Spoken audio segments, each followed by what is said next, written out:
সুপ্রিয় ভিউয়ার্স, আসসালামু আলাইকুম। আশা করি সবাই সুস্থ আছেন, ভালো আছেন।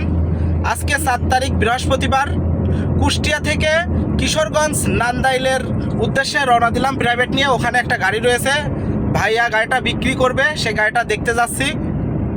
তো যে সকল ভাইরা গাড়ি ক্রয় এবং বিক্রয় করতে চাচ্ছেন, স্ক্রিনের উপরে যে নাম্বারটি রয়েছে 4447, এই নাম্বারে যোগাযোগ করে আপনারা আপনাদের চাহিদা বললে গাড়ি ক্রয় এবং বিক্রয় আমি করে দিতে পারবো। তো যে সকল ভাইরা আমার কাছ থেকে গাড়ি ক্রয় করতে চাচ্ছেন, স্ক্রিনের উপরে যে নাম্বারটি রয়েছে এই নাম্বারে যোগাযোগ করে আপনারা আমার কাছ থেকে গাড়ি ক্রয় করতে পারবেন। এবং অনেক ভাইরা আছেন যে গাড়ি বিক্রি করতে চাচ্ছেন, কিন্তু গাড়ি বিক্রি করতে পারছেন না একটা যোগাযোগের মাধ্যমের জন্য।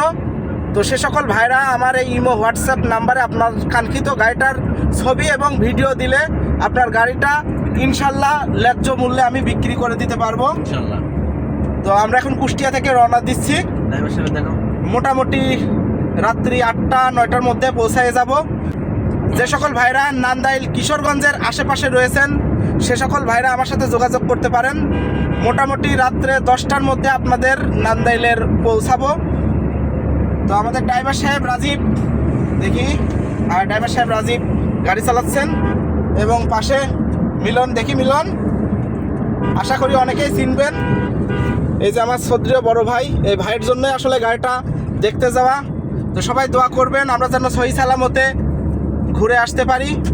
আর যে সকল ভাইরা আমার কাছ থেকে গাড়ি ক্রয় করতে চাচ্ছেন অবশ্যই স্ক্রিনের উপরে দেওয়া নাম্বারে যোগাযোগ করবেন।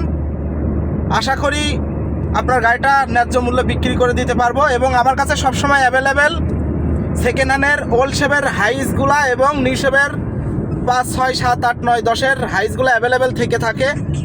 তো কম বাজেটের গাড়িগুলোর আসলে পার্টি একটু বেশি হয়, যার কারণে সেল বেশি। আমরা আসলে আপনাদেরকে নিয়েই বেশি কাজ করি, আপনাদের চাহিদা অনুযায়ী আমরা গাড়ি বেশি তুলে থাকি। তারপরেও যে সকল ভাইরা 10, 12, 13, 14, 15 মডেলের গাড়ি ক্রয় করতে চাচ্ছেন এবং বিক্রি করতে চাচ্ছেন যোগাযোগ করবেন, ইনশাল্লাহ আপনাদের চাহিদা পূরণ করতে পারবো। তো আমার ভিডিওর মধ্যে যদি কোনো প্রকারের ভুল ত্রুটি হয়ে থাকে অবশ্যই ক্ষমার দৃষ্টিতে দেখবেন। তো সবাই সুস্থ থাকবেন, ভালো থাকবেন, আসসালামু আলাইকুম।